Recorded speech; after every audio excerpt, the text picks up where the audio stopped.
आनन्दकन्दं प्रभुदेवचन्द्रं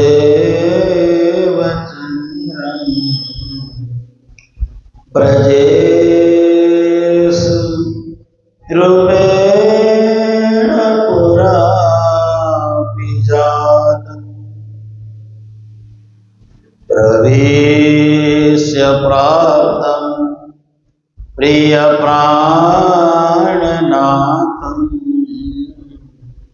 परेशपूर्णं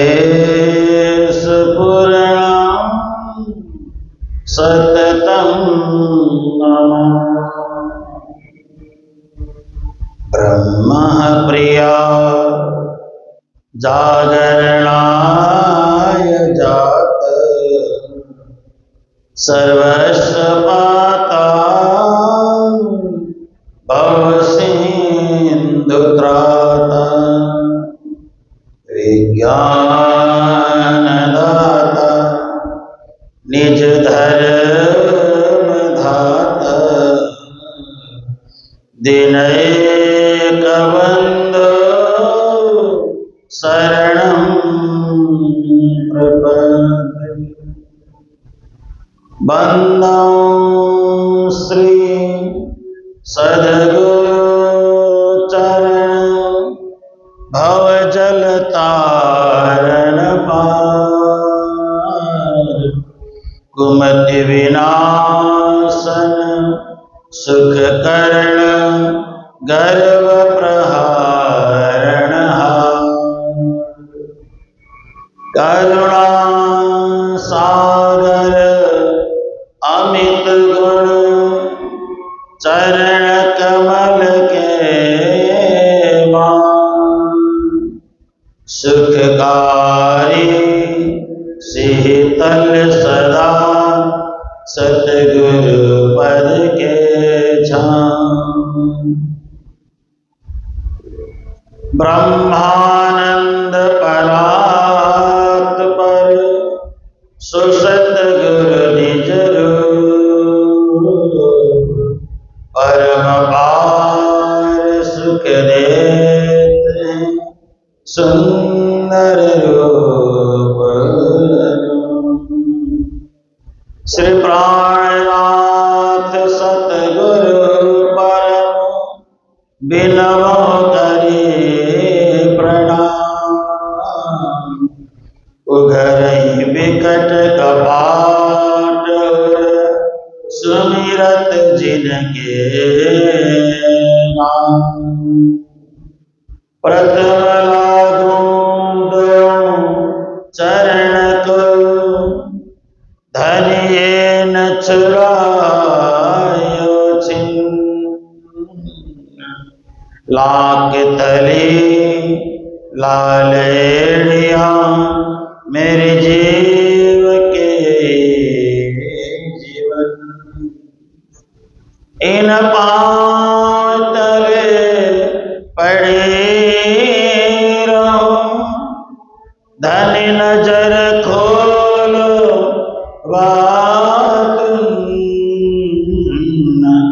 पलन वालों निरखो नेत्र मेरे जीव के जीवन ये चरण निमकरा छोड़िए राखे माय नैन ये निस्वत हक अरस के मेरे जीव के जीवन मंगल कृष्ण प्रणाम है मंगल धर्म प्रकाश मंगल सुंदर साथ है मंगल धाम उजास मंगल सुंदर साथ है मंगल धाम उजास।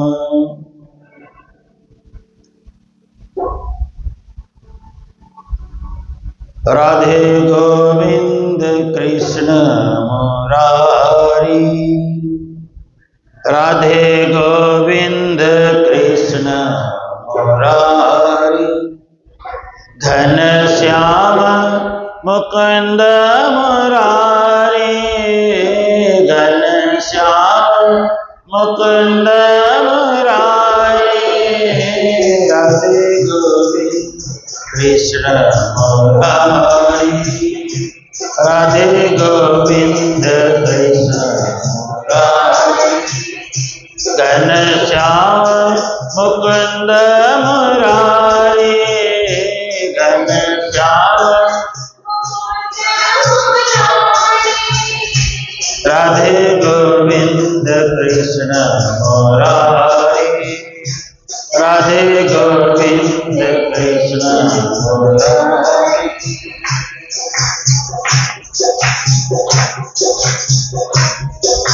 नंद आनंद राधे गोविंद, नंद आनंद राधे, राधे गोविंद श्याम गोविंद, राधे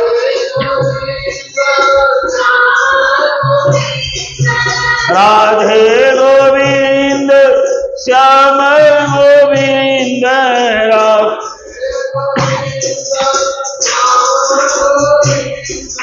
श्याम मुकुंद मुरारी, मुकुंद राधे गोविंद कृष्ण मुरारी, राधे गोविंद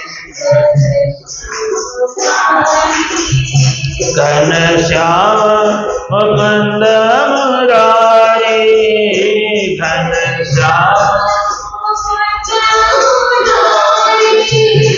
राधे गोविंद कृष्ण मुरारी, राधे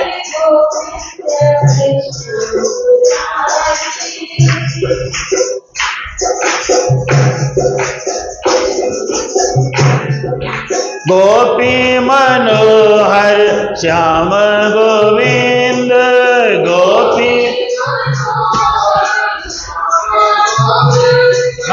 गोपी मनोहर श्याम गोविंद, गोपी मनोहर नवनीत चार आनंद कंद, नवनीत नवनीत चार आनंद चंद, नवनीत श्याम मुकुंद मुरारी, घन श्याम राधे गोविंद कृष्ण मुरारी, राधे गोविंद कृष्ण मुरारी, घन श्याम मुकुंद मुरारी, घन श्याम राधे गोविंद कृष्ण मुरारी, राधे गोविंद कृष्ण हरे, राधे गोविंद कृष्ण मुरारी, राधे गोविंद कृष्ण मुरारी। श्री कृष्ण कन्हैया लाल, श्री निजानंद स्वामी की, श्री प्राणनाथ जी महाराज, श्री महाराजा छत्रसाल की, श्री ब्रिजभूषण जी महाराज की, अपने अपने गुरुदेव की, सर्व सुंदर साथ की जय। नृपछत्ता सोमवर निकय कयो धनी विस्तार, ब्रजभूषण ताले सको पावत वारन पार, पावत वारन पार। सुनिए सकल मुनि संयमी, तुम जगत विश्व ही रात है, लखों एक छिन निशा, सब मिले भयो जग को प्रात है। श्री प्राणनाथ स्वरूप के अब चरित सुनिए सारते, उर में धनी देव चंद्र जो उत करी बैठक पार जे। चर्चा सु करी के साथ सबके, दैये चित्त मरोरी के, तुम आयत चरण न लगो, कहे खंडनी कर जोरी के। ता दिवसते आए उते, मिल हुक्म में निर्धार अब, तहा प्रात संध्या धाम चर्चा, करें चित्त विचार सब। सात जे जित हते तिन में, भई जाहिर बात सो, करे चर्चा धाम की, श्री बिहारी जो जात जो, सुनिए सकल मुनि संयमी प्रणाम। सुंदर साथ जी प्रणाम प्रणाम। महान बुद्धि के सागर सदगुरु महामती श्री प्राणनाथ जी महाराज, जिनके शिष्य महाराजा छत्रसाल हुए, जिनसे दीक्षा लेने के बाद ब्रजभूषण जी महाराज ने यह सुंदर ज्ञान का ग्रंथ रच करके तैयार किया, इसी का अपन श्रवण कर रहे हैं। ये बीतक चर्चा है। लालदास जी ने जिस बीतक को लिखा उसका नाम है श्री बीतक। श्री बीतक, बीतक का मतलब बीती हुई बातें। उससे पहले जो बीतक लिखी गई उसका नाम है तारतम सागर। उससे भी पहले जो बीतक लिखी गई उसका नाम है प्रकटवाणी। और उसके बाद जो बीतक लिखी गई उसका नाम है वृत्तांत मुक्तावली। और बक्सी हंसराज महाराज ने एक बीतक लिखी जिस बीतक का नाम है श्री मिहिराज चरित्र। अलग अलग नाम से बहुत सारी बीतकें लिखी गई है। अलग अलग संतों ने अलग अलग भावना से बीतक लिखा। सब में चरित्र लगभग इसी प्रकार का है, लेकिन कुछ प्रसंग उन्होंने जैसे जैसे उनको पता चला उसमें नए ढंग से उन्होंने सजाया है ग्रंथ में। तो ये अपन जो सुन रहे हैं इस ग्रंथ का नाम है श्री वृत्तांत मुक्तावली। वृत्तांत का मतलब है अपने गुरुओं की जीवनी, उनका वृत्तांत, उनके साथ घटी हुई घटनाएं। इस श्रावण के महीने में हम आराम से नित्य हर साल श्रवण करते हैं, निष्ठा पूर्वक, श्रद्धा पूर्वक, एकाग्रता के साथ श्रवण करते हैं। आइए,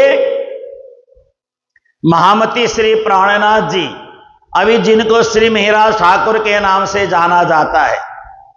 श्री मिहिराज ठाकुर गुरु महाराज के धाम गमन के बाद श्री बिहारी जी को गादी पर बसाया। जो असली गद्दी थी सदगुरुदेव चंद्र जी महाराज की, वो तो उठा के अपने पास रख लिया, जिस पर गुरु महाराज ने राज्य का साक्षात्कार किया। वो गद्दी जिसमें बैठ करके परम धाम 25 पक्ष का दर्शन करते थे, वह गद्दी अपने पास रख लिया और दूसरी एक अच्छी गद्दी बना करके उसमें श्री बिहारी जी महाराज को बसाया। अब बिहारी जी महाराज चर्चा करने के लिए बैठते हैं। उनको बहुत ज्यादा ज्ञान तो था नहीं, गुरु महाराज से बहुत ज्ञान उन्होंने सीखा समझा नहीं। जो उनको ज्ञान था वही सुनाया करते थे। श्रीराज श्री ठकुरानी जी प्रथम भौम में विराजमान भय, तहां कंचन रंग को सिंहासन, तिनके 6 पाए 6 डाढ़े, एक एक डाढ़े में 10-10 रंग, जबरों के झलकते हैं। ऐसी चर्चा श्रीदेव चंद्र जी से सुनी थी, वही सुनाया करते थे सबको। सुंदर साथ एक ही चर्चा कितने देर तक सुनता रहे। सुबह सुनेगा, दिन में सुनेगा, रात को सुनेगा, एक ही प्रकार का ज्ञान। और बिहारी जी महाराज की चर्चा सुन करके जब थोड़े ऊबने लग जाएं तो श्री प्राणनाथ जी उसी ज्ञान को अपने ढंग से सुनाते थे। क्योंकि श्री प्राणनाथ जी तो साक्षात एक तो इंद्रावती स्वरूप हैं। बिहारी जी का भी परम धाम का नाम है, बिहारी जी भी हैं परम धाम की आत्मा, ऐसी बात नहीं है।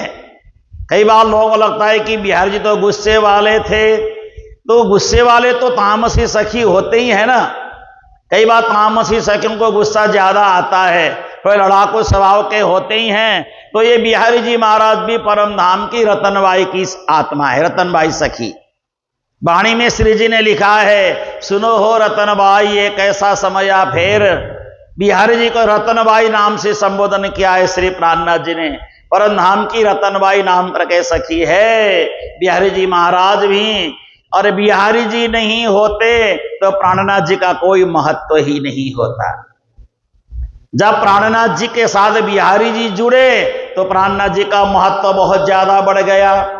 देखिए, पक्ष विपक्ष दोनों होना चाहिए। एक प्यार करने वाला होता है, एक आपका खंडन मंडन करने वाला भी होना चाहिए, जिससे हम सतर्क बन करके रहेंगे, हमसे कोई त्रुटि ना हो जाए, गलती ना हो जाए। इसलिए श्री बिहारी जी महाराज श्री मिहिराज ठाकुर को सतर्क करते रहते थे। इस प्रकार से श्री प्राणनाथ जी बिहारी जी के बाद चर्चा सुनाते थे। सुंदर साथ बड़े प्रेम से सुनते हैं, कहीं कहीं खंडनी करके सुनाते थे। सुंदर साथ जी, हमें कुछ भी हो जाए सत्संग में आना ही चाहिए। देखिए, कभी कभी आप लोग मेरे को बोलते हैं, गुरुजी यहाँ का कितना बढ़िया नियम है, कितना अच्छा नियम है, राधा स्वामी वाले चाहे जो मर्जी हो जाए रविवार के दिन सत्संग में जाते ही जाते हैं। ईसाई लोग जो होते हैं रविवार के दिन चर्च में जाते ही जाते हैं। जो मुसलमान हैं वो शुक्रवार के दिन नमाज पढ़ने जाते ही जाते हैं। और हमारे प्रणामी हिंदू इतवार के दिन भी मंदिर आते ही नहीं है ना। इतवार के दिन तो मंदिर आना ही चाहिए, जो मर्जी हो जाए, जैसा मर्जी हो जाए।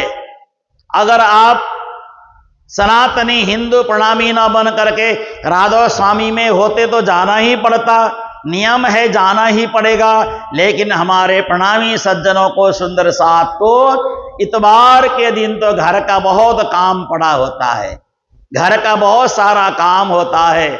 और पंजाब में तो एक बहुत बढ़िया नियम है, हमारे नेट के माध्यम से जो दूर दूर चर्चा प्रवचन सुन रहे हैं उनको भी पता चलना चाहिए। हमारे यहाँ पंजाब में एक बहुत बढ़िया नियम है, कुछ भी करो तो संडे के दिन, संडे के दिन आना, संडे के दिन करेंगे, संडे के दिन करेंगे। अरे परमात्मा जब यमराज लेने आए तो बोलना, यमराज संडे के दिन आना, शनिवार के दिन तक मेरे पास टाइम नहीं है भगवान के पास जाने का, रविवार के दिन लेने आना, उस दिन सारा सेटिंग करके मैं चली जाऊंगी, है ना। मरने का दिन भी संडे का ही निश्चित करना पड़ेगा, ऐसा लगता है पंजाब में। कोई मुहूर्त नहीं, कुछ नहीं, बस रविवार होना चाहिए, संडे के दिन होना चाहिए। नहीं, ऐसा नहीं है। कोई भी दिन परमात्मा का भजन करने के लिए बढ़िया है। सातों दिन भगवान के क्या मंगल, क्या वीर। अब लोग बोलते हैं कि मंगलवार को बाल नहीं काटना चाहिए, मैं मंगलवार को ही काटता हूं। और बंगाल में जाएंगे तो कहते हैं वीरवार को बाल नहीं काटना चाहिए। बंगाल में कहीं भी वीरवार के दिन हजाम नहीं बैठता है, बोलते हैं आज तो वीरवार का दिन है, बृहस्पतिवार का दिन, आज तो बाल नहीं काटना चाहिए, ऐसा बोलते हैं। वीरवार के दिन बाल काटते ही नहीं है वहां पे। और यहां मंगलवार के दिन, सारे दिन तो भगवान के हैं, क्या मंगलवार, क्या वीरवार, क्या शुक्रवार, क्या शनिवार। और मैं जब भी यहां पे मंदिर में सरिया खरीदता हूं तो शनिवार खरीदता हूं। लोग बोलते हैं शनिवार को नहीं लाना चाहिए, तो मैं शनिवार को ही लाता हूं। शनिवार को लोहा खरीदने से शनि भगवान प्रसन्न हो जाते हैं। क्या फर्क पड़ता है, सब भगवान के दिन हैं, भगवान के बनाए हुए दिन हैं, है ना। चाहे सोमवार हो, चाहे इतवार हो, सब तो भगवान का ही बनाया हुआ है, क्या फर्क पड़ता है। अब क्या करोगे, मान लो मंगलवार को किसी बच्चे का जन्म हो गया तो क्या करोगे, उसको फेंक दोगे। इसका तो जन्म मंगलवार के दिन हुआ, ये तो अच्छे दिन बच्चा नहीं हुआ, ये तो शनिवार के दिन हुआ, ये तो शनि को लेके आ गया, उसको फेंक देना चाहिए झाड़ी में ले जाके, है ना। तो कोई भी काम कभी भी करो, सब भगवान के दिन हैं, ऐसा नहीं सोचें। परमात्मा का बनाया हुआ दिन सब बढ़िया, सब अच्छा है, सब परमात्मा का ही है, ऐसा सोच करके सलाह मशविरा ज्यादा करने की जरूरत नहीं है। अब देखिए, एक दिन श्री मिहिराज ठाकुर बिहारी जी महाराज के पास गए और जाकर कहने लगे, हे गुरु महाराज, मेरी एक इच्छा है, मैं चाहता हूं कि नौकरी करूं, थोड़ा धन कमा लूं, धन कमा करके सुंदर साथ की सेवा करूं। सुंदर साथ की सेवा से ऊपर कोई सेवा नहीं है। सुंदर साथ की सेवा करना ही सबसे ऊंची सेवा है। मेरी ऐसी भावना बनती है, मंदिर में राज्य नहीं है, सुंदर साथ के दिल में राज्य है। सुंदर साथ ने कह जो प्रणाम रे, जाऊं परम धाम देश मां।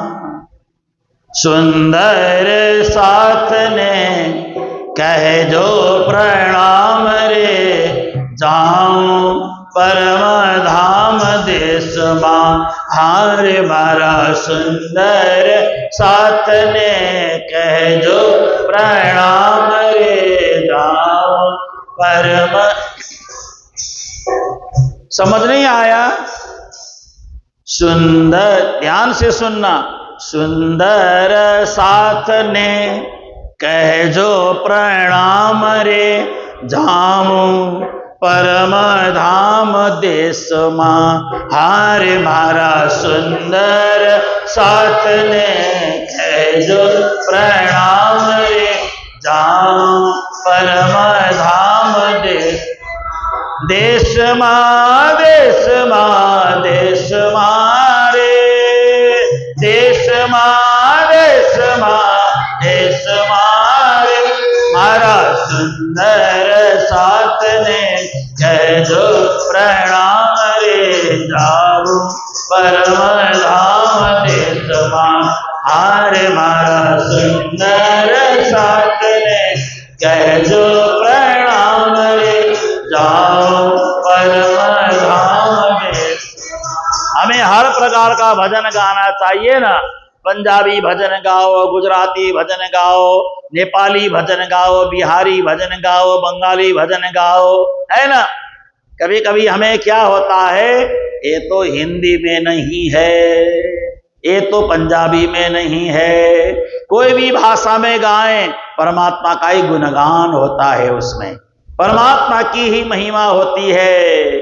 सुंदर साथ को प्रणाम कह देना, अब मैं परम धाम जा रहा हूं, राज्य के पास जा रहा हूं, ऐसा सुंदर साथ ऐसा कह रहे हैं। देखो, असली अपना हमारा देश, हमारा घर परम धाम है।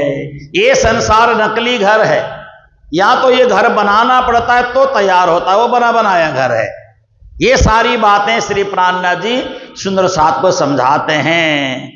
और उन्होंने कहा, इन सुंदर साथ की सेवा करनी है मेरे को, इसलिए मैं नौकरी करना चाहता हूं। बिहारी जी ने कहा, बहुत अच्छी बात है, नौकरी करो, नौकरी करके धन इकट्ठा होगा, उस धन से मंदिर का सुंदर संचालन होगा, अच्छी व्यवस्था होगी।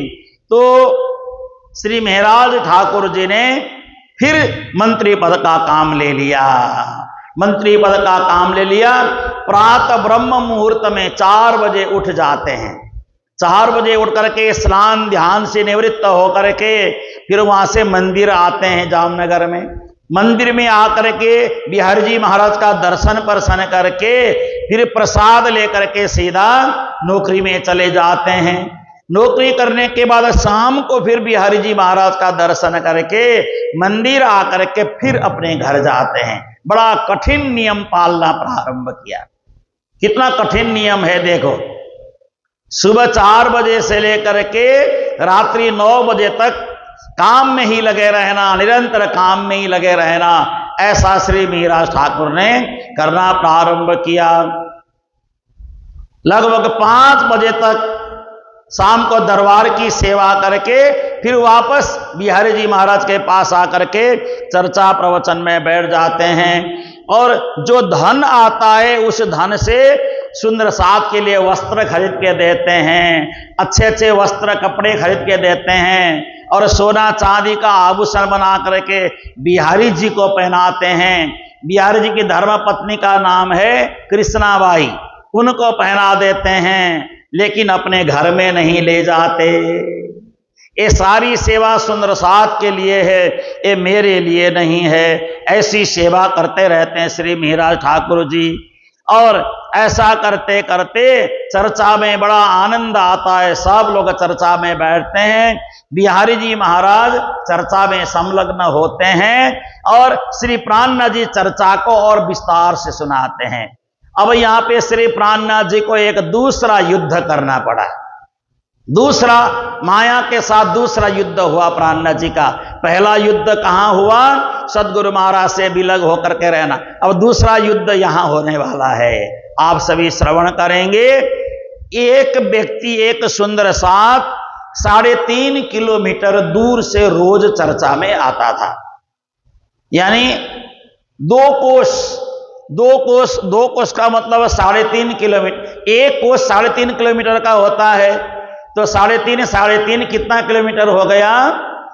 7 किलोमीटर आना सत्संग में, 7 किलोमीटर वापस लौट के जाना, फिर दोपहर को आना फिर जाना, 2 बार सत्संग में आना पड़ता था। 7 किलोमीटर लंबी यात्रा करके सत्संग में आओ, सुबह शामिल होकर के फिर घर लौट के जाओ, फिर वापस 7 किलोमीटर पैदल चल के आओ, फिर सत्संग में शामिल होकर के फिर लौट के जाओ। पैदल आना पैदल जाना, एक सुंदर साथ। तो एक दिन श्री बिहारी जी महाराज को आकर के प्रार्थना किया, गुरु महाराज मेरा घर बहुत दूर है, सब सुंदर साथ आसपास रहते हैं लेकिन मैं बहुत दूर रहता हूं, मुझे आने में बड़ा समय लगता है, जाने में बड़ा समय लगता है, मेरे घर में छोटे छोटे बाल गोपाल हैं और मेरी धर्म पत्नी है, उन सबको कमा करके भी खिलाना पड़ता है। अगर आपका आदेश हो तो मैं एक समय की चर्चा में आऊंगा, एक समय की चर्चा में नहीं आऊंगा। अगर आपका आदेश हो तो मैं ऐसा करूंगा। श्री बिहारी जी जरा कड़क स्वभाव के थे। बिहारी जी ने कहा 2 समय आ पाएगा चर्चा में? बोला 2 समय नहीं आ पाऊंगा, घर का भी काम काज मुझे संभालना पड़ता है। तो ठीक है, मैं तेरे को दोनों समय की चर्चा से माफ कर देता हूं, तुम अपने घर में रह ले, अपना ही काम कर ले। अगर 2 समय का नियम पालन नहीं कर सकता तो तेरे को सुंदर साथ बनने का कोई लाभ नहीं है, मैं तेरे को सुंदर साथ से बहिष्कृत कर देता हूं, निकाल देता हूं। अब देखिए, अब वहीं दरवाजे में बैठे रहे बेचारे वो सुंदर साथ।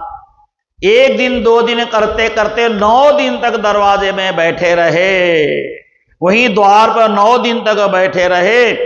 और ये कहा बिहार जी ने, इस व्यक्ति को जो भोजन देगा उसको भी मैं धर्म से बहिष्कृत कर दूंगा, इसको कोई पानी पूछेगा, हालचाल पूछेगा, उसको भी धर्म से बहिष्कृत कर दूंगा। ऐसा बिहारी जी ने बोला तो बेचारा दरवाजे में बैठा रहता, कोई उसको पूछता ही नहीं।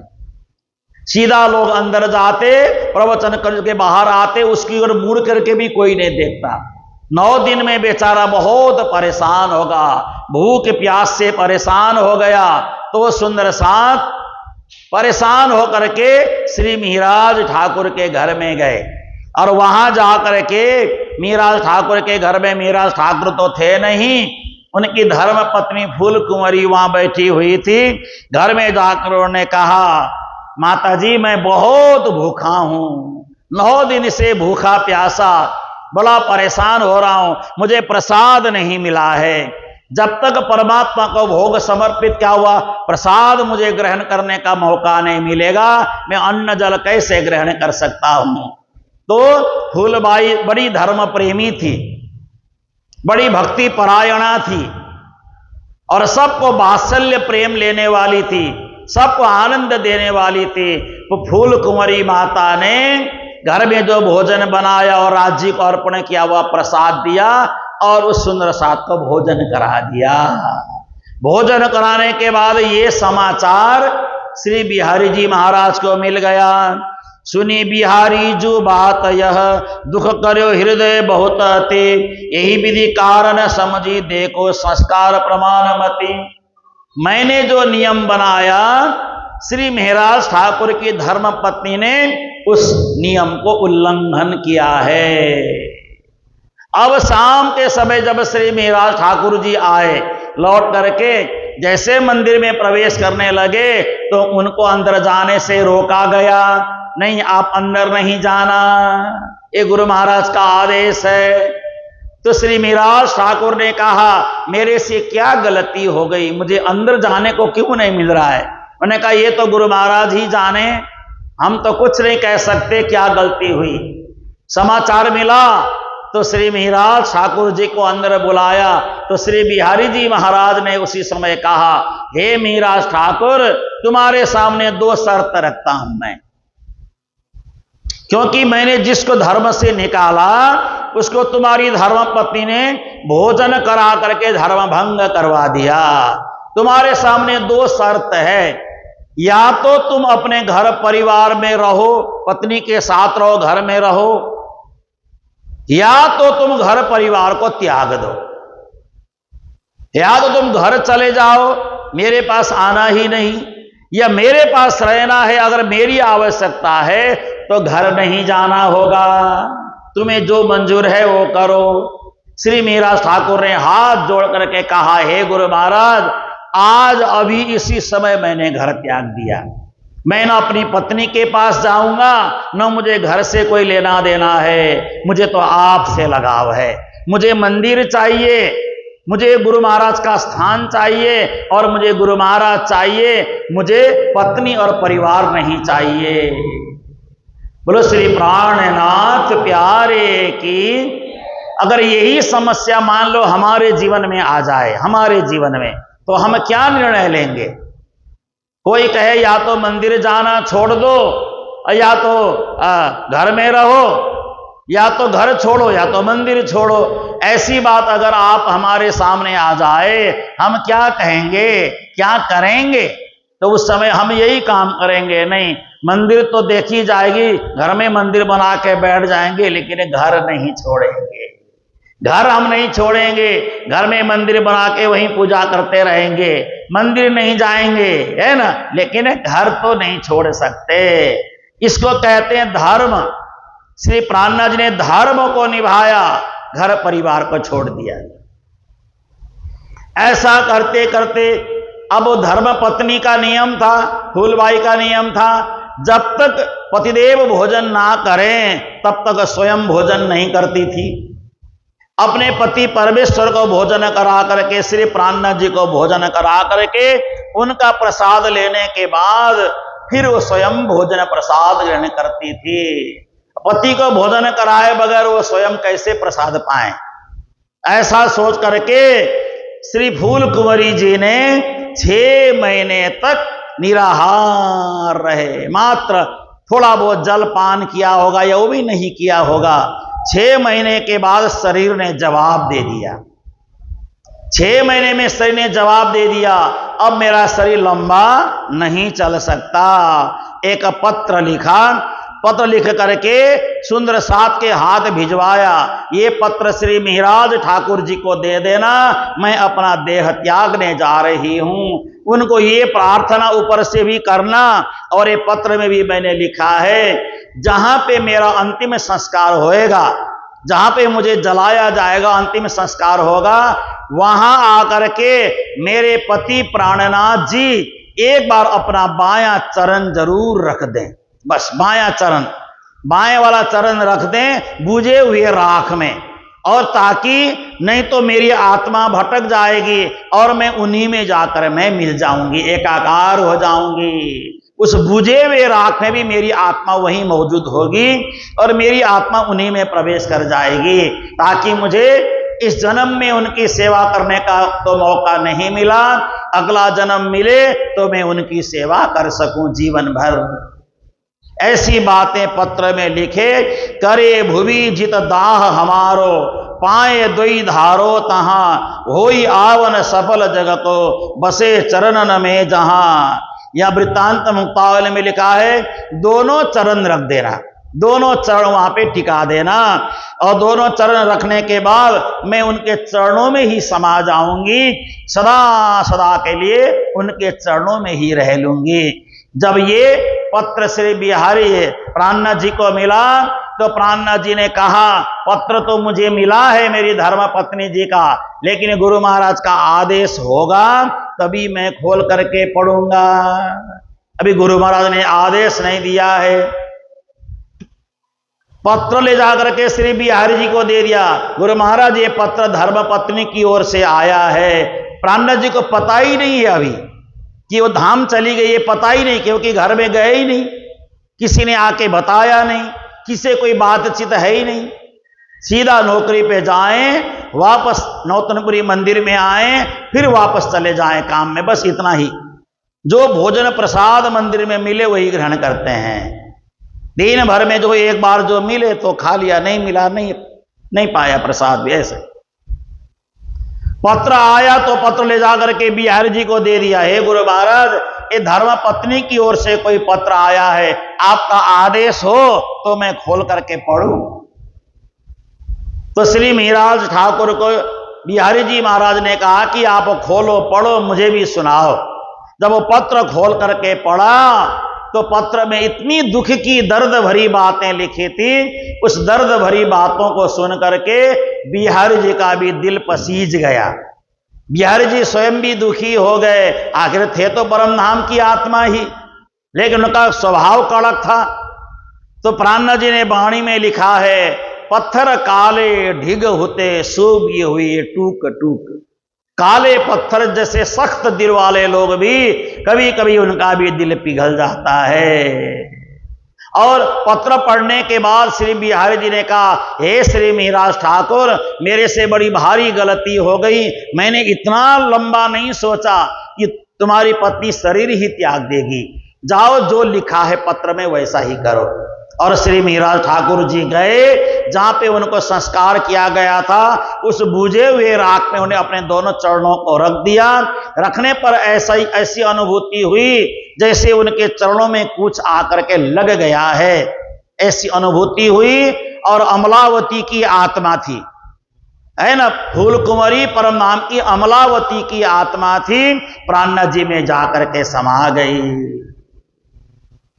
बोलो श्री प्राणनाथ प्यारे की सुनी छत्र साल प्रकार यह गति, लियो मार्ग सुधर्म को लब एक ब्रजभूषण लयो, को भेद पावे मर्म को। ब्रजभूषण जी महाराज कहते हैं प्राणनाथ जी ने धर्म का मर्म समझा, धर्म के मार्ग को चुना, लेकिन संसार परिवार का बंधन तोड़ दिया। अब श्री प्राणनाथ जी सोचने लगे अब तो मैं अकेला हूं, प्राणनाथ जी की कोई संतान तो थी नहीं, अब तो मैं अकेला हूं, अब बहुत अच्छी तरह से काम करूंगा और सारा का सारा धन लाकर बिहारी जी को अर्पण कर दूंगा, मंदिर की सेवा में लगाऊंगा। ऐसा सोच करके मंत्री पद में रहते हुए नौकरी करते हैं, धन जो मिलता है वो सारा धन इकट्ठा करके अपने घर में जो खाली घर पड़ा है वहां जमा करते हैं। एक गोडाउन सा पड़ा था वहां जमा करते हैं, है ना, दाल है, चावल है, गेहूं है, आटा है, चीनी है, घी है, और जो भी सोना चांदी के जो भी सामान पैसे से आते हैं सब इकट्ठे करने लग गए घर में। किसी ने पीछे से बदमाशी किया, बदमाशी ये किया जो भी सामान इकट्ठे करते हैं सरकारी बोरी ला करके सारा सामान सरकारी बोरी में डाल के रखना शुरू किया। और किसी ने दरबार में चुगली कर दी, श्री मिहिराज ठाकुर सरकारी खजाने से धन चुरा करके अपने घर में ले जाके रखते हैं, ये चुगली कर दी। देखो चुगलखोर भी दायां बायां कहां देखते हैं, किसके लिए हम क्या कर रहे हैं कुछ नहीं सोचते हैं, चुगली कर दी। चुगली करने के बाद चुगली जाई बजीर सो, चुगल न करी जनाई, और सुनी नृप ने वहां दो ही न सुनी बनाई। शाम ध्यान से सारी बात तो सुनी नहीं, जब पता चलते ही श्री मिहिराज ठाकुर को बड़े भाई सामलिया को और सबसे छोटे उद्धव जी को, तीनों को नजरबंद में डाल दिया। तीनों को नजरबंद में डाल करके रख दिया। और इधर जैसे नजरबंद में, दरबार में एक नजरबंद था जिसको कुरान में हफ्सा लिखा है, जेल जैसी जगह थी, वहीं ले जा करके डाल दिया। वहां रहने के बाद अब उद्धव जी भोजन बनाएं, अपने दोनों बड़े भाइयों को भोजन कराएं, लकड़ी की चूल्हा जला करके। तो लकड़ी की चूल्हा जलाने से जो कोयला इकट्ठा होता है, वो कोयले को छांट करके किनारे में रखें। उद्धव जी सबसे छोटे हैं, ये सेवा करने लग गए। इधर विक्रम संवत 1714 को अहमदाबाद में नया सूबेदार आ गया। औरंगजेब का भेजा हुआ नया सूबेदार आया। राजा को 1 साल के लिए अहमदाबाद जाना पड़ गया। अहमदाबाद जाकर के राजा वहां राजकाज, वहां जो भी सलाह मशविरा करना है, वो टैक्स वगैरह देना है, 1 साल अहमदाबाद में राजा उलझ गए। इधर श्री प्राणनाथ जी नजरबंद में आ गए। जब नजरबंद में श्री प्राणनाथ जी आ गए तो प्राणनाथ जी मन ही मन सोचने लगे, हे गुरु महाराज, हे मेरे प्रियतम, हे मेरे वाला जी, मैं तो आपकी सेवा, सुंदर साथ की सेवा करने के लिए धन संग्रह कर रहा था। मैंने क्या गुनाह किया? मैंने क्या पाप कर्म किया? मैंने क्या ऐसा किया जिससे मुझे जेल में जाना पड़ गया? इतने बड़े बड़े संकट मेरे पर क्यों आ रहे हैं? किसके सामने दुखड़ा रोएं? अपने गुरु महाराज के सामने गुरु महाराज को याद करके रोने लगे, अपनी पीड़ा उन्हीं को सुनाने लगे। तो श्रीदेव चंद्र जी को याद करते करते करते श्रीदेव चंद्र जी का स्वरूप तो भूल गए, उनके हृदय में श्यामा जी का स्वरूप आ गया। बोलो श्यामा महारानी की। उनके दिल में श्यामा महारानी का स्वरूप प्रकट हो गया, राधिका महारानी का स्वरूप प्रकट हो गया। और उसी समय उन्होंने श्यामा महारानी के दिव्य स्वरूप को याद करते हुए उनके मुखारविंद से पवित्र वाणी प्रकट होने लगी, पवित्र वाणी प्रकट होने लगी। और वाणी में श्री प्राणनाथ जी के मुखारविंद से सबसे पहले श्यामा जी का ही श्रृंगार प्रकट होने लगा। क्या प्रकट होता है गुजराती भाषा में? अखंड स्वरूपणी अस्थिर आकारे, शोभा कहूं घड़वे करीने स्नेह, जोई जोई बचन आणु कई ऊंचा, पण न आवे बाणी माहे तेह। हे श्यामा जी महारानी, मैं आपका श्रृंगार वर्णन करने जा रहा हूं, मुझे आशीर्वाद दीजिए। शब्दों को ढूंढ ढूंढ करके मैं ला रहा हूं, आपके श्रृंगार को वर्णन करने के लिए शब्द नहीं मिल रहे मेरे को। ए शोभा न आवे बाणी माहे, पण साथ माटे कहवाणी। राजी मां श्यामा जी महारानी का श्रृंगार मेरे मुंह से वर्णन तो नहीं हो सकता, लेकिन मुझे मेरे प्यारे प्यारे सुंदर साथ के लिए बोलना तो पड़ेगा। ए लीला साथ ना हृदय मा रमाड़वा, तो मैं शब्द मा आणी। सुंदर साथ के दिल में परम धाम का झलक प्रकट करने के लिए मैं अपनी भाषा में परम धाम के शब्द उतार रहा हूं, ऐसा श्री प्राणनाथ जी कह रहे हैं। तो वर्णन करना शुरू किया। चरण अंगूठा अति भला, पासे कोमलिय आंगलियों सार, रंग तो अति रलिया मणो दिसे, नख हीरा तना झलकार। श्री प्राणनाथ जी वर्णन कर रहे हैं। चरण अंगूठा अति भला, श्यामा जी का चरण का अंगूठा बड़ा सुंदर है।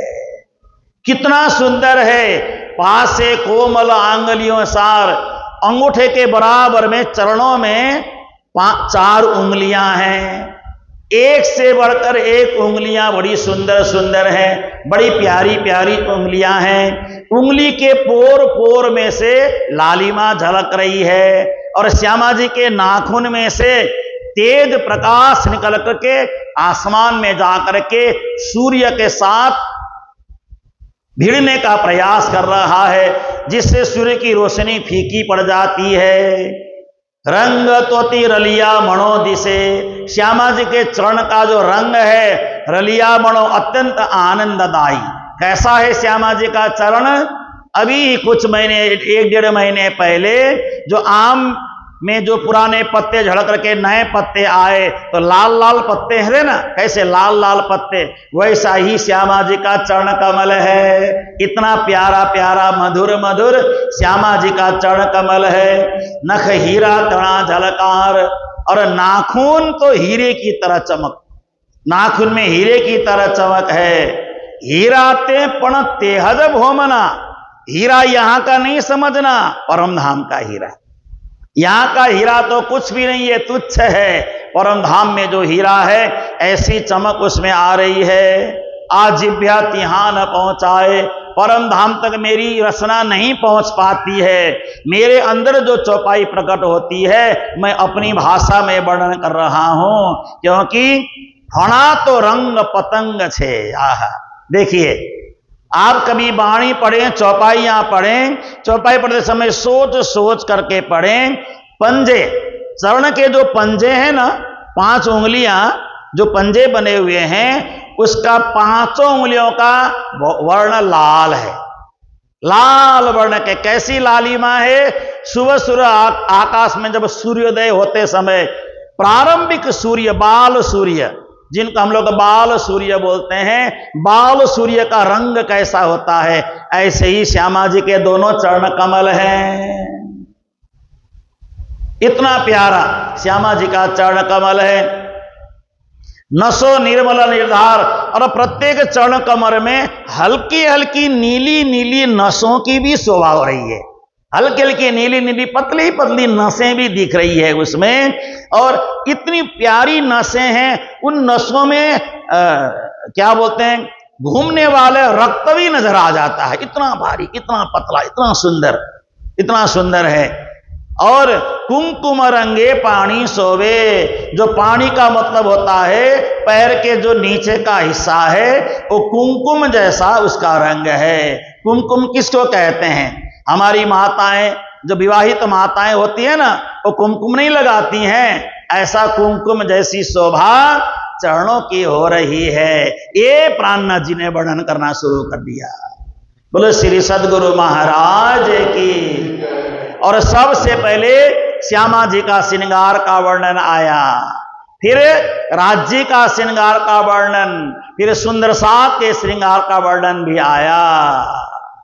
योग मायानो देह धरिन श्री श्याम जी थैया तैया।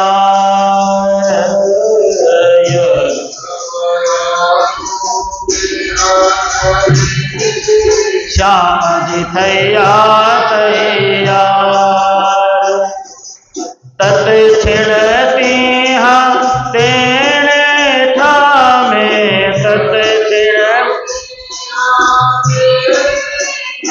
मारे साथे की लो सिनगार। माया देह धरिन श्री श्याम जी थैया तैयार। अरे जग माया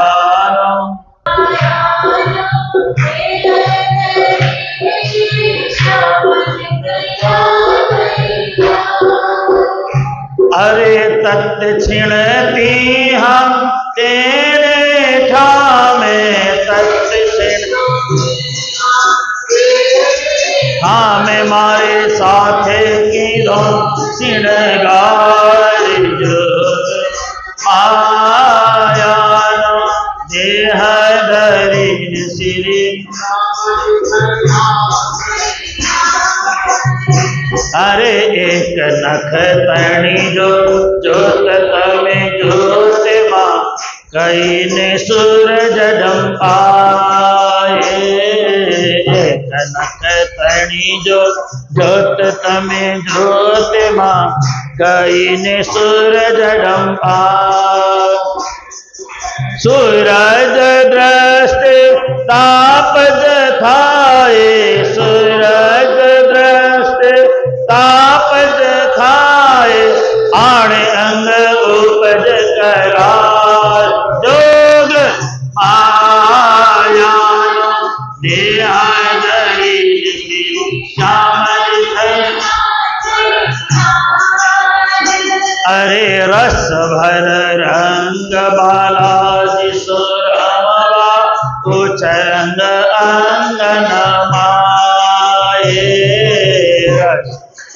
रंग बालाजी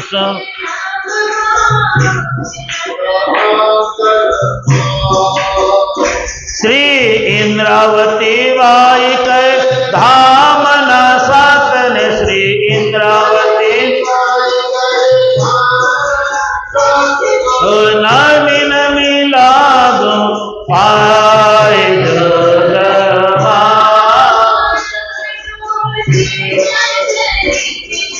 श्याम जी तैया तैया रे हरे योग माया देह धरी श्याम तैया। सभी सुंदर साथ का एक जैसा श्रृंगार बना दिया। जब रास में श्री कृष्ण ने योग माया को कहा, हे योग माया, इन सभी सुंदर सात का श्रृंगार एक जैसा बना दो। सबका एक जैसा श्रृंगार बना दिया। एक जैसे वस्त्र सभी ने पहने थे। उसी का वर्णन श्री प्राणनाथ जी महाराज ने वाणी में किया है। इतना सुंदर रास का वर्णन किया है। और रास में सुंदर सात कैसा कैसा रामत करते हैं उसका भी वर्णन किया है। सखी वृषभान नंदनी कंठ कर कृष्णनी जोड़े अंगनी रमती रंगे रासरी। श्याम श्यामा जी जोड़ सुचंगी जो सकल सुंदरी। शोभा मुखार बिंदनी करे माहो माहे हासरी। सुंदर साथ आपस में गलबैया डाल करके रास का आनंद ले रहे हैं। ये सारा वर्णन वहां पे होता है। और इतना ही नहीं, भूलवणी की रामत है। भूलवणी नी रामत कीजे बाला तमे अम आगल थाओ। दौड़ी सको ते माँ दौड़ जो जोइए अम आगल के म खाओ। भूलवणी की रामत, भूलवणी का मतलब होता है सखी यहाँ पे खड़ी हो गई, फिर आगे दूसरी तीसरी चौथी, उसके बीच में ऐसे घुसते हुए ऐसे निकलते हैं तो कभी कभी भूल जाती हैं निकलने के लिए, तो पकड़ में आ जाती हैं तो सब हंसने लग जाते हैं। भूलवणी की रामत। और कभी कभी सुंदर साथ क्या करते हैं, कोणिया रमिए रे मरवाला। कोणिया रमिए रे मरवाला। कोणिया, हाथ तो ऐसा करें, हाथ तो ऐसा कर लेते हैं, यहाँ पे ऐसा कर लेते हैं, और ये कोना कोना ऐसे कोना कोना पर निकाल करके इस कोने से अगली सखी के कोने में टक्कर मारना है। कोई भी टक्कर मारे, ये ऐसा ऐसा खेल रास के समय बड़े आनंद के साथ होता है। और एक सखी ने आकर के कहा, आज उड़न खाटली राम करेंगे। उड़न खाटली, बीच में एक मंजा रख दिया। मंजा रखने के बाद अब सब सखियों को कहा, अपन को यहां से दौड़ के जाना है और मंजे में ठेक लगा करके छलांग रेत में लगाना है। ऐसा ऐसा खेल खेलती हैं। मंजा होता है ना, मंजे में पैर ऐसे रख करके फिर छलांग लगाना है रेत में। कौन ज्यादा दूर तक रेत लगा छलांग लगा सकता है। पहले राजी महाराज को छलांग लगाने दो, फिर हम लोग लगाएंगे। जो ज्यादा दूर तक छलांग लगाएगा वो जीत जाएगा। जो मंजे में ही जा करके टक्कर खा के गिर जाएगा वो हार जाएगा, उसको सजा मिलेगी। ऐसा ऐसा रास में आनंद लेते हैं। कोणिया रमिए रे माला वाला, मनसा बाचा करे करवना, सीखो तमने सीखबो एह। ऐसे और अनेकों प्रकार के रास के रामतों का रास में वर्णन। ये रास की रामतें मेरता में उतरी है वैसे, लेकिन मैं आपको पहले सारी बातें बता रहा हूं। तो यहां पे बैठे हुए जितनी चौपाई उतर रही है, उद्धव जी, श्री प्राणनाथ जी के सबसे छोटे भ्राता उद्धव जी, जो कोयला इकट्ठा करके रखते थे, उस कोयले से सब दीवार में लिखने लग गए। पूरे दीवार में चौपाइयों से भर दिया। चौपाई सब लिखना शुरू कर दिया। अब वहां पे कोई नहीं है, जब रास की रामतें होती हैं तो ऐसा लगता है जैसे छत के ऊपर मिश्री और मक्खन की बारिश हो रही हो, ऐसी अनुभूति होती है। और जो सबसे बड़े भाई थे ना सामल जी, उनको भी यहाँ प्राणनाथ जी का ज्ञान दे करके, परमात्मा की कृपा दे करके उनको भी अपने भाई के प्रति श्रद्धा आ गई, उनकी भी आत्म जागृति हो गई। और उसके बाद 12 मासी षट ऋतु प्रकट हो गया। रास, गुरु के विरह में प्रकाश, फिर षट ऋतु ग्रंथ प्रकट हो गया। षट ऋतु ग्रंथ में चौपाई आती है, प्रकरण आता है, हो श्याम पीऊ पीऊ करी रे पुकारो। ये सारा प्रकरण वह उतरने लग गया और रास उतरा, प्रकाश उतरा, षट ऋतु वाणी उतरी। उसके बाद कलश ग्रंथ की एक चौपाई, बोलो श्री सदगुरु महाराज की। कलश ग्रंथ की एक चौपाई उतरी और आगे जा करके धीरे धीरे जगह जगह जैसे जैसे प्राणनाथ जी यात्रा करते गए, वहां वहां चौपाई उतर करके चौपाई पूरी होती गई। और इस तरह से आगे जा करके रास ग्रंथ की कुछ रामते मेरता में प्रकट हो गई। इसी प्रकार से रामनगर के आसपास श्रीदी के दिल में जा करके कुछ चौपाइयां श्रृंगार का वर्णन हुआ। परिक्रमा ग्रंथ, ये परम धाम की 7 परिक्रमा का वर्णन, ये सब पन्ना जी में हुआ। हिलवत है, सागर है, मारपत है, सिंधी है, ये सारे ग्रंथ पन्ना जी में उतरे। श्रृंगार ग्रंथ का आगमन भी पन्ना जी में हुआ।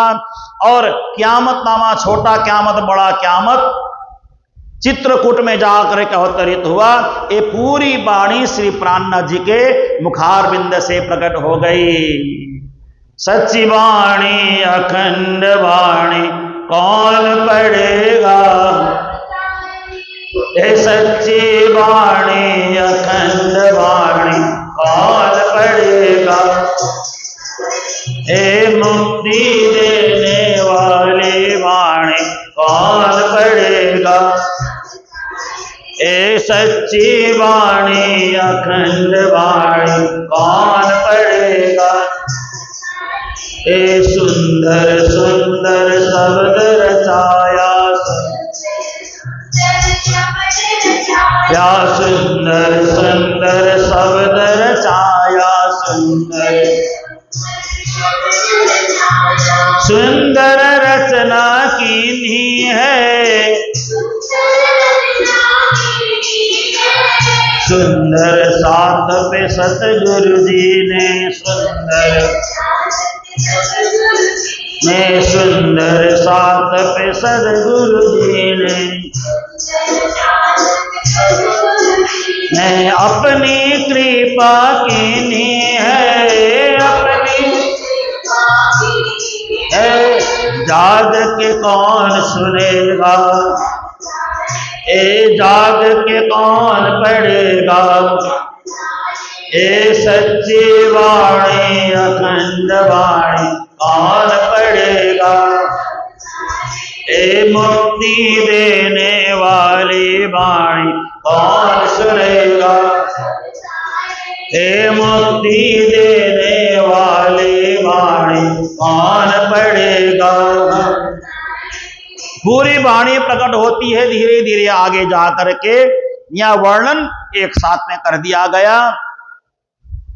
ऐसी अद्भुत लीला देख करके समय गुजरता गया।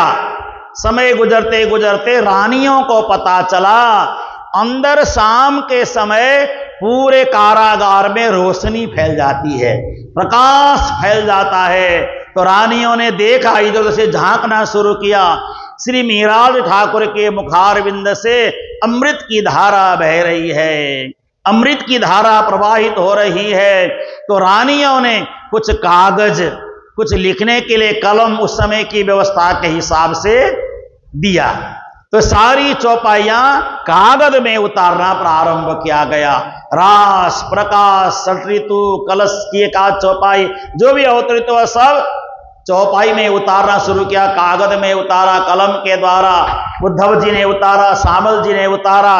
एक ग्रंथ का आकार दिया अंदर ही बैठ करके। 1 साल में जब राजा लौट करके आ गए, राजा जब लौट करके आ गए तो राजा को रानियों ने कहना शुरू किया, हे महाराजा, आपने कितनी बड़ी गलती कर रखी है। अहमदाबाद में समझौता हो गया, समझौता के तहत वापस आ गए। आपने बहुत बड़ी गलती कर रखी है, आपको ऐसी गलती नहीं करनी चाहिए। आपने जिनको नजरबंद में रखा है वो कोई सामान्य मनुष्य नहीं है, वो तो साक्षात परमात्मा का स्वरूप है।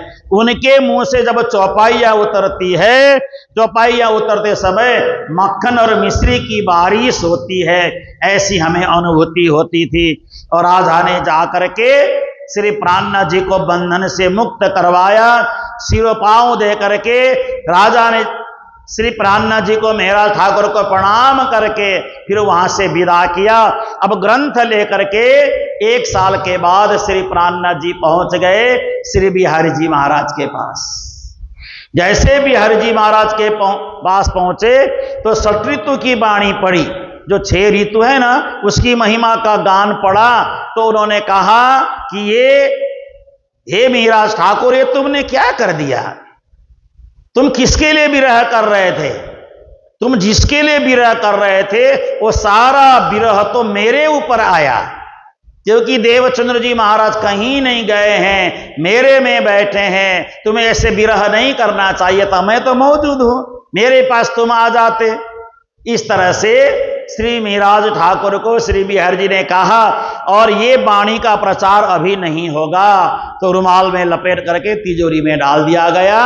तो जो ज्ञान मैं सुना रहा हूं वही ज्ञान सुनाया जाएगा। और इतना सब होने के बाद अब एक दिन श्री बिहारी जी को समाचार मिला, एक सुंदर कन्या है कोई, और श्री महाराज ठाकुर के प्रति चाह रखती हैं। क्योंकि यहां पे अलग ढंग से लिखा है और अन्य कई वितकों में अलग ढंग से लिखा है, धोराजी के मार्ग में, धोराजी गांव में है ना। लेकिन एक सुंदर कन्या देख करके बिहारी जी ने श्री प्राणनाथ जी का विवाह करने का मन बनाया, क्योंकि गलती बिहारी जी की थी। बिहारी जी ने सोचा इसका प्रायश्चित मुझे करने के लिए एक ही उपाय है, इस कन्या के साथ श्री महाराज ठाकुर का विवाह कर दिया जाए, गृहस्थी के बंधन में बांध देंगे श्री महाराज ठाकुर को। अभी उम्र भी कुछ भी नहीं है उनकी, छोटी उम्र है, तो ये कहीं जाएंगे नहीं, नौकरी करते रहेंगे, यहीं घर में बैठे रहेंगे। और जो मैंने उनको पति पत्नी का वियोग कराया उसका मेरा प्रायश्चित भी हो जाएगा। जैसे बिहारी जी को समाचार मिला तो उस कन्या को बुलाया गया, और उस कन्या के साथ महाराज ठाकुर मना करते रहे, लेकिन बिहारी जी ने कहा नहीं, मेरी बात मानना होगा, तुम्हें विवाह करना ही होगा। और विवाह करने के बाद उस कन्या का नाम तेज कुंवरी, और जो श्री प्राणनाथ जी के जो शरीर में अमलावती की आत्मा प्रवेश कर गई थी, वही अमलावती की आत्मा उस बालिका के देह में प्रवेश हो गया, और जैसी फूलबाई थी वैसी ही लीला वो करने लग गई। बोलो श्री सद्गुरु महाराज। अब एक दिन श्री प्राणनाथ जी राजकाज में काम संभालते हुए एक दिन श्री प्राणनाथ जी चले गए जूनागढ़ में सोरठ नया गांव बसाने के लिए। जब नया गांव बसाने के लिए गए तो वहां जाने के बाद पहले तो कोई लोग मिले नहीं, गांव बसाने लगे। बड़ा सुंदर जूनागढ़ के पास सुंदर गांव बसाया। गांव बसाते समय कुछ लोग वहां आकर के प्राणनाथ जी के साथ मिले और ज्ञान का संवाद होने लगा। लेकिन अचानक चतुरदास नाम करके एक चतुरदास नाम करके एक व्यक्ति आता था।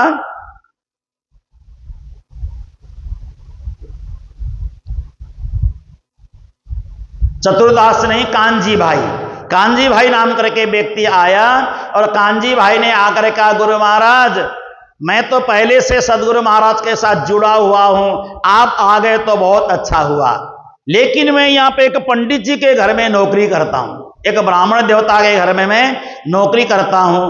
तो जिस ब्राह्मण देवता को मृत्यु के समय धरती में उतारा जा रहा था जमीन में, तो उनके हाथ से गाय का पूंछ पकड़वाया। तो ब्राह्मण देवता ने कहा कि मुझे दान मत कराओ, मैं स्वर्ग का जीव नहीं हूं, मुझे स्वर्ग नहीं जाना है, मैं तो स्वर्ग से बहुत ऊपर जाने वाला हूं, ऐसा बोला। स्वर्ग से ऊपर जाने वाला हूं। ये मेरे को कांजी भाई कहते, मेरे को जब ये समाचार मिला, ये समाचार मिलने के बाद मेरा मन हुआ आपके साथ इनकी मैं बातचीत कराऊं, लेकिन ये ठीक कैसे हो, ये तो मरने वाले हैं। तो मैंने खूब सेवा करवाई उनकी, खूब सेवा करके बगीचे से सब्जी ला के सब्जी का रस बना के पिलाया, दाल का रस पिलाया, किसी तरह से इनको ठीक किया। ठीक करने के बाद मेरे को उन्होंने कहना शुरू किया, हरजी व्यास ने, हे कांजी, तुमने मेरी इतनी बड़ी भारी सेवा की, अगर 1000 रुपया मुझे कोई दे तब भी तुम्हारी सेवा के बरोबर नहीं हो सकता। बोलो तुम्हें क्या चाहिए?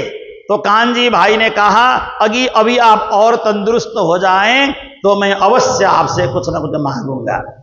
तो मैंने वचन दिया, मेरे को वचन दिया था हरजी व्यास पंडित जी ने, ब्राह्मण ने। तो वचन के हिसाब से मैंने उनसे क्या मांगा, आप एक साधु को कथा सुनाओ। तो आप उनके पास जाएं, बैठ करके ज्ञान का सत्संग प्रवचन चर्चा सुने और सुनाएं। ये पता चला तो श्री मिहिराज ठाकुर आ गए। आ करके उनके सामने बैठ करके, हरजी व्यास के सामने बैठ करके 1 महीने तक प्राणनाथ जी ने भागवत कथा सुनी, नियम पूर्वक 1 महीने तक कथा सुनते सुनते बीच में एक प्रसंग आ गया। एक 84 लाख योजन का एक हीरे का मंदिर है, बड़ा भारी सुंदर हीरे का मंदिर है। अब ये हीरे का मंदिर किसका है? हरजी व्यास उलझ गए। प्राणनाथ जी ने पूछा, हे हरजी व्यास जी, मुझे बताइए, आपने कहा 3 गुण, ये जो 5 तत्व सब समाप्त हो जाता है, तो ये 84,000 योजन कोष का ये जो हीरे का मंदिर है किसका? उन्होंने कहा ये आदि नारायण का है। उन्होंने कहा कि नहीं, आदि नारायण का नहीं हो सकता है। कभी कहते हैं तो अक्षर पुरुष का है। तो जब ये बात संवाद चलता था ना, तो बीच में कांजी भाई को बड़ा मजा आता था।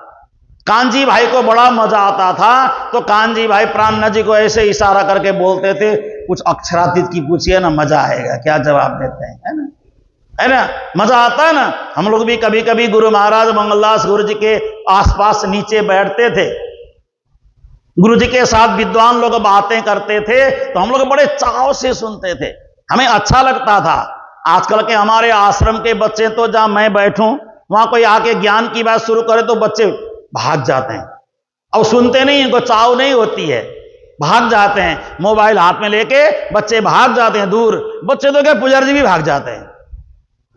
अब ज्ञान की बात शुरू हो गई, कौन सुनता है, भागो। लेकिन हम लोग ऐसे नहीं थे। गुरु महाराज जब ज्ञान की बातें शुरू हो जाती थी तो हम लोग बड़े चाव से गुरु जी को देखते रहते थे, अब क्या बोलेंगे, अब क्या बोलेंगे, अब कैसी बातें। तो जो जो गुरु महाराज संवाद होता था विद्वानों के साथ, उन सारी बातों को सुन करके सीखते थे।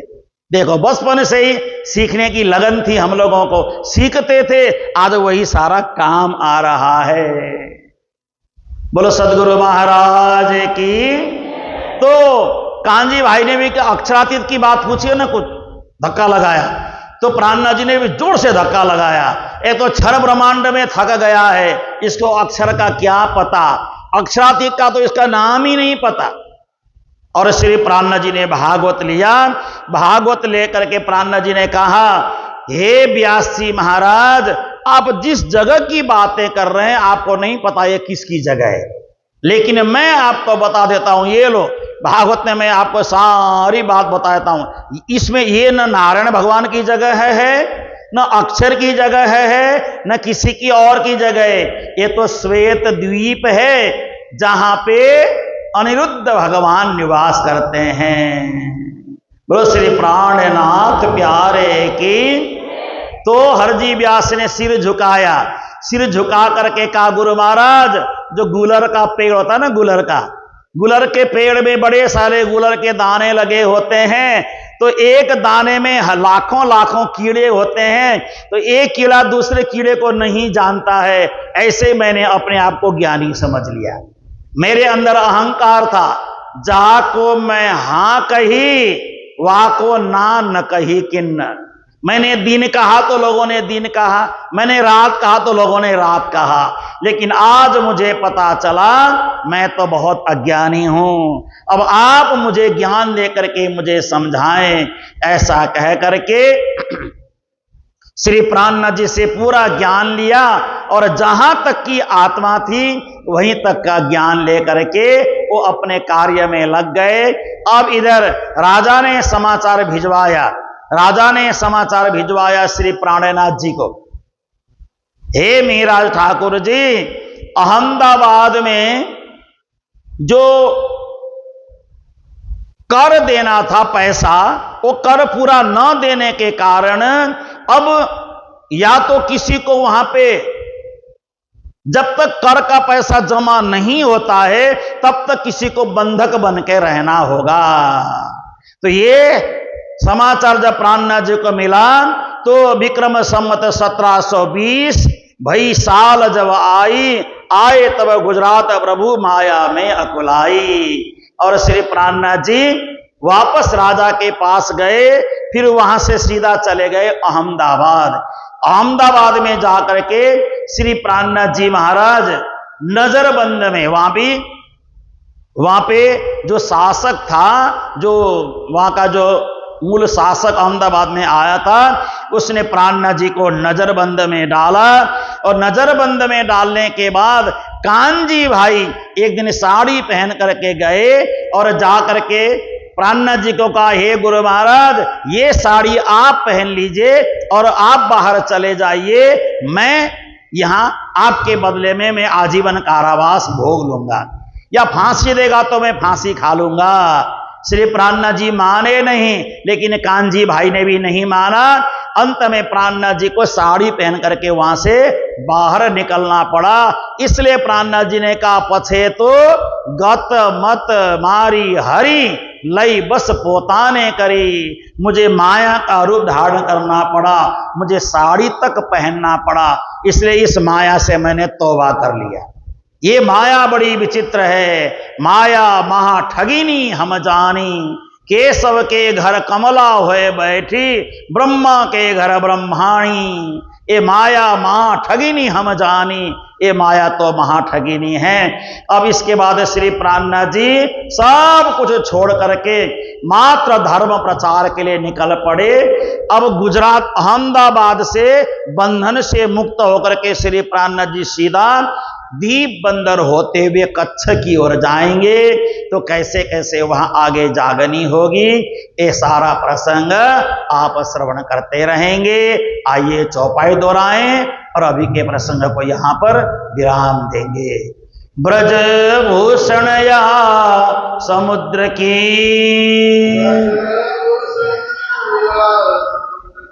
रश्मि सुउदधि समान, रश्मि सुउदधि समान, बूढ़त उछरत ताबिसे, बूढ़त उछरत पावत अंतन ज्ञान, पावत अंतन। श्री कृष्ण कन्हैया लाल, श्री निजानंद स्वामी की, श्री प्राणनाथ जी महाराज की, श्री महाराजा छत्रसाल, श्री सद्गुरु महाराज की, सर्व सुंदर साथ के प्रणाम। सुंदर साथ जी। पिया तुम होते सी कि जियो मैं अर्ज करूं मेरे पियो जी, हम जैसी तुम जिन करो मेरा तलप तलप जाए जीव जी, जीवड़ा तो जी वे नहीं क्यों मीठे दिल की प्यास जी, तुम बिना मैं